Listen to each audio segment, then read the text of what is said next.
अब David Miller हो चुके हैं थोड़े से इंजर्ड, तो क्या उनकी जगह इस सीजन में पहली बार हमें गुजरात टाइटंस की तरफ से केन विलियमसन खेलते हुए दिख सकते हैं? अगर केन विलियमसन खेलते हैं, वो नंबर 3 पे बैटिंग करेंगे या नंबर 4 पे? क्योंकि नंबर 3 पे तो साई सुदर्शन ऑलरेडी अपना पक्का स्लॉट बुक कर चुके हैं। बहुत इंटरेस्टिंग सवाल है। अगर नंबर 4 पे खेलते हैं और फैंटेसी टीम में हमें लेना है, तो क्या हमें केन विलियमसन को इस मैच में लेना चाहिए? सोचना पड़ेगा। अब लैम लिविंगस्टन भी तो पिछले मैच में हॉबल करते हुए चल रहे थे, तो क्या उनके जगह इस सीजन में पंजाब किंग्स पहली बार सिकंदर रेजा को मौका दे सकता है? लाइक टू लाइक रिप्लेसमेंट हो सकता है, तो सिकंदर रेजा बैटिंग प्लस बॉलिंग से पॉइंट दे सकते हैं।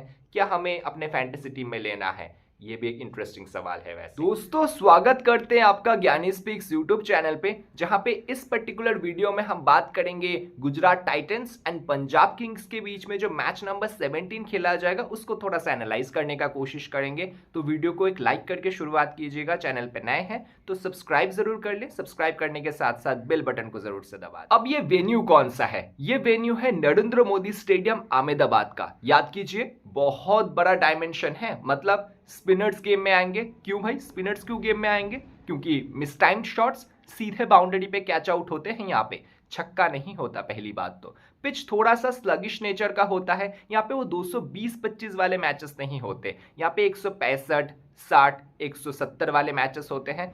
रिसेंटली देख लीजिए, 2 मैचेस तो ऑलरेडी खेले जा चुके हैं ना। एक बार 162 बना, चेज हो गया, वो डे नाइट का मुकाबला था, लास्ट मैच था। उसके पहले वाले मैच को देखिए, जहां पे गुजरात टाइटंस मतलब शुभमन गिल वर्सेस मुंबई इंडियंस मतलब हार्दिक पांड्या हुआ था। मुंबई ने टॉस जीता, बोला कि हमें बॉलिंग फर्स्ट करना है। गुजरात ने बैटिंग फर्स्ट करते हुए 168 बना दिया था। सेकेंड इनिंग में जब बैटिंग करने आए मुंबई इंडियंस, 11 ओवर में 100 कर दिए थे। बट लास्ट में जाके मतलब सेकेंड इनिंग के सेकेंड हाफ में जाके पिच इतना स्लगिश हो गया। वहां पे मोहित शर्मा के back of the hand deliveries, Rashid Khan के लेग स्पिन, मोहित शर्मा के कटर्स, स्पेंसर जॉनसन के बाउंसर्स, आपको याद होगा। लास्ट में बहुत मुश्किल हो गया था मुंबई इंडियंस के लिए मैच को लेके जाना, और मैच लेके नहीं जा पाए क्योंकि लास्ट में मुंबई इंडियंस हार गए थे वो मैच। टारगेट डिफेंड हो गया था। तो सेकेंड हाफ में ना बैटिंग करना उतना आसान नहीं होता। डेफिनेटली आपको पार्टनरशिप्स पे इस वेन्यू पे बहुत ज्यादा भरोसा करना होता है। अगर आप पार्टनरशिप्स बिल्ड करते हैं, आपके पास सेट बैटर्स हैं, फिर भी आप 175-80 का उम्मीद रख सकते हैं। नहीं तो इस वेन्यू पे 160, 165 बहुत अच्छे टारगेट्स होते हैं डिफेंड। क्या विश्वास नहीं हो रहा? आप लास्ट 10 मैचेस उठा के देख लीजिए। बैटिंग सेकंड करने वाला टीम सिर्फ 4 ही बार जीता है। बैटिंग फर्स्ट करने वाला टीम 6 मुकाबले जीते हैं। तो बैटिंग फर्स्ट का दबदबा यहाँ पे होता है। कैप्टन्स इस मैच में टॉस जीत के बैटिंग फर्स्ट लेंगे, मुझे बहुत ज्यादा ताज्जुब नहीं होगा। पहली बात तो क्योंकि सेकेंड हाफ में बैटिंग करना सेकेंड इनिंग के अंदर बहुत मुश्किल हो जाता है। अगर रन्स ऑन द बोर्ड लगा हुआ है 175-80 का, अगर आपको अच्छा स्टार्ट मिल भी जाए, जो मुंबई इंडियंस को मिल गया था 11 इनिंग में 100 करने के बाद, वो 163 का टारगेट चेज नहीं कर पाए थे। सोचिए, स्पेशली अगर गुजरात टाइटंस सेकेंड इनिंग में बॉलिंग कर रहे हैं, रशीद खान, नूर अहमद मिडिल ओवर्स के अंदर, फिर मोहित शर्मा के cutters, back of the hand deliveries, last में जाके गुजरात टाइटंस को हमेशा सफलता देते हैं इस वेन्यू। अब थोड़ा सा नंबर्स पे नजर दौड़ा लेते हैं, तो पेसर्स को इस वेन्यू पे पिछले 10 मैचेस में फर्स्ट इनिंग में 36 विकेट मिले हैं, 36, और पेसर्स को सेकेंड इनिंग में मिले हैं 50 विकेट। तो सोचिए, सेकेंड इनिंग वाले पेसर्स भी इंपॉर्टेंट है जितना कि फर्स्ट इनिंग के पेसर्स इंपॉर्टेंट है, या फिर उससे भी थोड़ा सा ज्यादा, क्योंकि डिफेंड हुए हैं ना। सेकेंड इनिंग में तो विकेट्स गिरेंगे, सेकेंड इनिंग में तो पेसर्स को विकेट मिलेंगे। और स्पिनर्स का देख लेते हैं। फर्स्ट इनिंग में पिछले 10 मैचेस में 16 विकेट मिले हैं, सेकेंड इनिंग में 21 विकेट मिले हैं। तो स्पिनर्स भी सेकेंड इनिंग में ज्यादा अच्छे नंबर्स रखते हैं। सेकेंड इनिंग वाले बॉलर्स आपको नहीं छोड़ने हैं, मुझे इंपॉर्टेंट लग रहे हैं। अब आप मुझसे पूछ सकते हैं कि पावर प्ले के अंदर क्या इस वेन्यू पे विकेट गिरता है शुरुआत के 6 ओवर्स के अंदर दोनों ही इनिंग में? जी डेफिनेटली। फर्स्ट इनिंग के पावर प्ले में एक आधा विकेट का आप उम्मीद रखो। फर्स्ट इनिंग के पावर प्ले में शायद आपको 3-4 विकेट एक साथ ना देखने को मिले, बट सेकंड इनिंग का जो फर्स्ट 6 ओवर होगा ना, वहां पे 2 विकेट, कभी कभी 3 विकेट भी गिरा है। और पिछले 10 मैचेस अगर आप उठा के देखोगे तो फर्स्ट इनिंग पावर प्ले में 12 विकेट गिरे हैं, बट सेकेंड इनिंग के पावर प्ले में 18 विकेट गिरे हैं। तो सेकेंड इनिंग का फर्स्ट 6 ओवर ओपोनेंट टीम के बैटर मतलब जो ओपनिंग करेंगे बहुत संभाल के खेलना पड़ेगा, उनके ऊपर खतरा मंडरा रहा है। इस वेन्यू पे कुछ ऐसे प्लेयर्स हैं जो रन्स बनाना काफी पसंद करते हैं, विकेट्स लेना पसंद करते हैं, जिनको हम वेन्यू प्लेयर्स बोलते हैं। शुभमन गिल 75 का एवरेज रखते हैं अहमदाबाद के इस नरेंद्र मोदी स्टेडियम में। ध्यान रखिएगा, अगर डेविड मिलर खेलते हैं उनके भी नंबर्स अच्छे हैं। रशीद खान से लेके साई सुदर्शन और यहाँ पे मोहित शर्मा एंड नूर अहमद जब बॉलिंग सेकंड किए हैं नंबर ज्यादा अच्छे हैं। मोहित शर्मा का दोनों ही इनिंग में, बॉलिंग सेकंड में थोड़ा सा ज्यादा, रशीद खान का दोनों ही इनिंग में, साई सुदर्शन का दोनों ही इनिंग में और शुभमन गिल का भी दोनों ही इनिंग में। वही पंजाब किंग्स के तरफ से शिखर धवन, अर्शदीप सिंह थोड़ा बहुत, कगिसो रबाडा के इस वेन्यू पे रिकॉर्ड काफी अच्छा है और सैम करन एवरेज रिकॉर्ड रखते हैं। इनको छोड़ के बाकी कोई इस वेन्यू पे ना ज्यादा खेला है ना बेहतर कोई आईपीएल हिस्ट्री में ये दोनों टीम्स सिर्फ 3 बार आमने सामने आए हैं, जहां पे 2 बार जीते हैं गुजरात टाइटंस, सिर्फ 1 बार जीत पाए हैं पंजाब किंग्स। अब हेड टू हेड प्लेयर्स के बारे में बात कर लेते हैं। मतलब जब भी ये दोनों टीम आमने सामने आते हैं ये प्लेयर्स काफी बढ़िया नंबर्स रखते हैं। कौन? शुभमन गिल, साई सुदर्शन, नूर अहमद अगेन बॉलिंग सेकंड करते हुए, रशीद खान और मोहित शर्मा डेफिनेटली। और पंजाब किंग्स के तरफ से अगेन शिखर धवन का नाम रिपीट होता है, लैम लिविंगस्टन का नाम रिपीट होता है और सैम करन। ये 3 प्रॉमिसिंग परफॉर्मर्स रहे हैं जब भी गुजरात टाइटंस के अगेंस्ट पंजाब किंग्स खेला। अब फैंटेसी टीम के बारे में बात करेंगे। विकेट कीपिंग सेक्शन में कौन आते हैं? Wriddhiman Saha. Head to head matches में नाम है, हाँ वेन्यू पे थोड़ा सा ऊपर नीचे परफॉर्मेंस रहा है, बट क्योंकि ओपनिंग दे रहे हैं, स्ट्रॉन्ग टीम का विकेट कीपर है, तो क्यों ना हम रिद्धिमान साहा को ले अपने कॉम्बिनेशन के अंदर। रिद्धिमान साहा आ जाते हैं। विकेट कीपिंग सेक्शन में जितेश शर्मा का भी ऑप्शन है। अगर लिविंगस्टन नहीं खेलते हैं, सिकंदर रेजा खेलते हैं, तो सिकंदर रेजा नंबर 4 पे तो बैटिंग नहीं करेंगे, थोड़े से नीचे करेंगे। नंबर 4 पे फिर जितेश शर्मा चले आएंगे पिछले मैच के तरह। ध्यान दीजिएगा, ग्रैंड लीग के बहुत इंपॉर्टेंट प्रोस्पेक्ट। इस बार आईपीएल 2024 में आप जीत सकते हैं 10 रॉयल एनफील्ड हंटर बाइक्स हमारे इस छोटे से चैनल के तरफ से और रियल 11 के तरफ से। ध्यान रखिएगा, आपको बस इतना करना है, इस वीडियो के डिस्क्रिप्शन में रियल 11 एप्लीकेशन को डाउनलोड करके वहां पे फैंटेसी खेलना शुरू करना है। क्यों खेलना शुरू करना है मैं आपको वो भी बता देता हूं। पहली बात, लोएस्ट एंट्री फी है। दूसरी बात, यहाँ पे सेकंड इनिंग फैंटेसी भी आपको मिलता है। पूरा फर्स्ट इनिंग आपने देख लिया, आपको समझ में आ गया पिच कैसे बिहेव कर रहा है। सेकंड इनिंग में जो टीम बैटिंग करने आ रहे हैं उनके आप टॉप ऑर्डर के बैटर ले लीजिए। सेकंड इनिंग में जो टीम बॉलिंग करेंगे उनके बॉलर्स ले लीजिए, कैप्टन वाइस कैप्टन चूज कर लीजिए, कंफ्यूजन कम होगा। Second inning fantasy is a beautiful thing. उसके बाद एमवीपी फैंटेसी, आपको 4-5 प्लेयर्स में से एक ही प्लेयर चूज करना है जो आपको लगता है कि सबसे ज्यादा पॉइंट्स देगा, आपके पास कंफ्यूजन्स कम होंगे। फिर ट्रेडिंग एंड प्रो प्ले तो आप छोड़ ही नहीं सकते। ट्रेडिंग में आपको एक टीम को पकड़ के चलना है जिसका रेट कम चल रहा है बट वो जीतने वाला है, फिर आपको डबल ट्रिपल भी मिल सकता है। सेम लाइक प्रो प्ले जो टीम में जीतेगा उसमें आपको इन्वेस्ट करना होता है। तो बहुत सारे फैंटेसी के ऑप्शंस आपके सामने खुल जाते हैं। आप अपने इन्वेस्टमेंट को डाइवर्सिफाई कर सकते हैं। आपको वो 11 प्लेयर बना के डेडलाइन के पहले कॉन्टेस्ट ज्वाइन करना है वो है, बट सिर्फ उसी पे डिपेंड नहीं रहना पड़ेगा। आप ये 4-5 तरीके का फैंटेसी खेल सकते हैं। तो बिल्कुल डिस्क्रिप्शन में दिया गया लिंक से रियल 11 को डाउनलोड जरूर करें, हमारे इस छोटे से गिव अवे में पार्टिसिपेट करें। चैनल छोटा है, आपके जीतने के चांसेस ज्यादा बढ़ जाएंगे। बैटिंग सेक्शन में Shubman Gill head to head में 55 का औसत, इस वेन्यू पे 75 का औसत अब बिल्कुल नहीं छोड़ना चाहेंगे। कैप्टन वाइस कैप्टन के प्रबल दावेदार है। बैटिंग सेक्शन से शिखर धवन जो head to head and venue दोनों जगह अपना दावेदारी पेश करते हैं, और साई सुदर्शन जो एज एन इम्पैक्ट प्लेयर खेल रहे हैं, नंबर 3 पे अपने स्लॉट को रिटेन करेंगे। क्यों करेंगे? टॉप ऑर्डर में तो दोनों राइट हैंड बैटर्स है ना, तो एक वेरिएशन लाने के लिए नंबर 3 पे साई सुदर्शन ही बैटिंग करेंगे। अगर केन विलियमसन भी खेलते हैं वो नंबर 4 पे खेलेंगे, जो कि पहले भी वो एसआरएच की तरफ से खेल चुके हैं बहुत बार।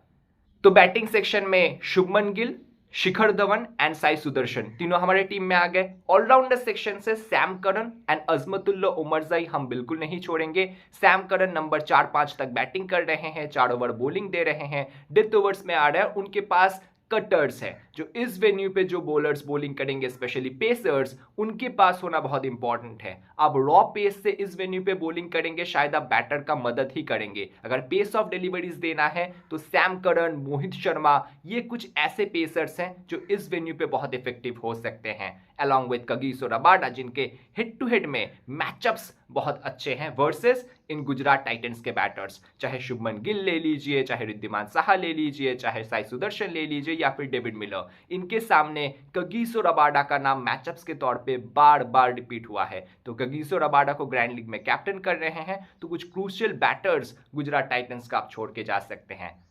तो विकेट कीपिंग सेक्शन हो गया, बैटिंग सेक्शन हो गया, ऑलराउंडर सेक्शन हो गया। अब बॉलिंग सेक्शन में आ जाइए। बॉलिंग सेक्शन में कुछ क्रूशियल नाम है। अब बॉलिंग सेक्शन से मैंने कुछ ज्यादा ही प्लेयर लिया है। रशीद खान, मोहित शर्मा आप छोड़ ही नहीं सकते इस वेन्यू पे। रशीद खान अपने लेग स्पिन की वजह से प्लस बैटिंग देते हैं। मोहित शर्मा का बैकअप द हैंड डिलीवरीज इस वेन्यू पे एक एक इनिंग में 3-3, 4-4 विकेट निकालते हैं। लास्ट में जाके गुच्छे में विकेट्स निकालते हैं। डेथ में 2 ओवर डालेंगे, बिल्कुल बहुत इंपॉर्टेंट रोल प्ले करेंगे। इस मैच में अगर वाइस कैप्टन भी करना है मोहित शर्मा को, मैं आपको मना नहीं करूंगा। रशीद खान, मोहित शर्मा बहुत अच्छे ग्रैंड लीग के कैप्टन वाइस कैप्टन ऑप्शन हो सकते हैं, ध्यान दीजिएगा। बाकी कगिसो रबाडा, क्योंकि हिट टू हेड मैचेस में मैचअप्स इनका काफी अच्छा है, तो कगिसो रबाडा मेरे तीसरे बॉलर हो जाते हैं। हर्षल पटेल को इस मैच में मैं लेना चाहूंगा। ऐसा क्यों? हर्षल पटेल डेथ ओवर्स में डालेंगे, प्लस कटर्स मेरे इंपॉर्टेंट लग रहे हैं उनके।